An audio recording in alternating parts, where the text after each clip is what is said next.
Ke informasi lainnya, kasus kekerasan terhadap anak kembali terjadi. Kali ini seorang ayah di Batam tega menganiaya anak kandungnya hingga tewas hanya karena masalah sepele.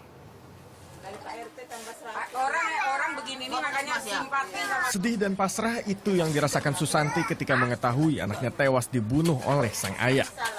Ia mengaku saat kejadian Susanti yang merupakan pemulung sedang tidak di rumah. Saat kembali ia sempat mencari keberadaan anaknya, namun pelaku yang juga merupakan ayah kandungnya mengatakan bahwa sang anak sedang bermain. Kalau perasaan itu ya sakit sih. Perasaan itu ya sakit, ya malu.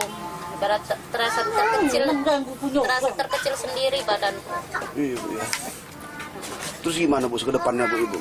Ya, inilah aku masih ini kan kepala lorong ini pun bilang baru semalam lah dibilangkan Pak.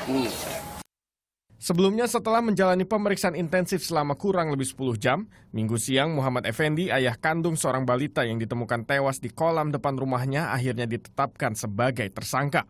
Berdasarkan keterangan dan alat bukti yang dikumpulkan, Muhammad Effendi terbukti menganiaya anak kandungnya sendiri hingga tewas hanya karena sang anak buang air di celana.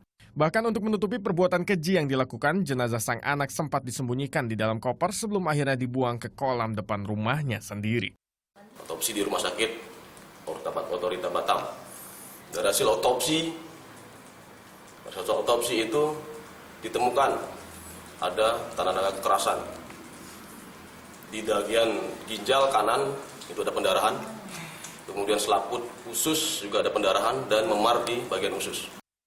Atas perbuatannya ini, tersangka dijerat dengan pasal berlapis penganiayaan dan Undang-Undang Perlindungan Anak dengan ancaman 15 tahun penjara.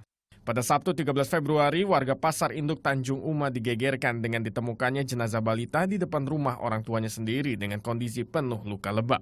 Warga yang curiga akhirnya melaporkan kejadian ini ke Polsek Lubuk Raja. Tim Liputan melaporkan untuk NET.